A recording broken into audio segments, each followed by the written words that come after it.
Nandito na naman tayo sa San Nicolas.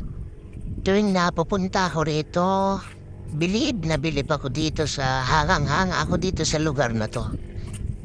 Kapitolyo to ng San Nicolas, Batangas.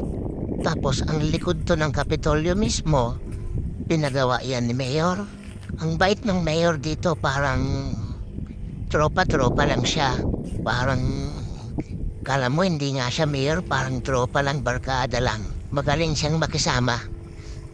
Masarap din lagi yung mga pagkain nila dyan sa Kapitolyo. Kada may bisita, pinapakain nila kami.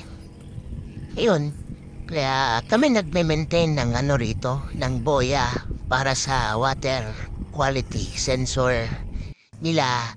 Ayun, yan po yung Taal Volcano. Yan yung tanawin dito sa San Nicolas, Batangas.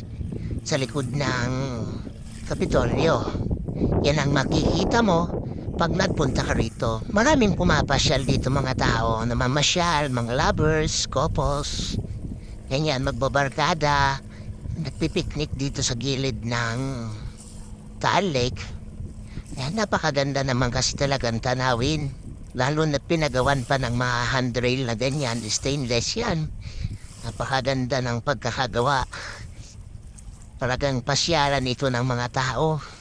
Kung medyo nalulungkot, punta lang dito.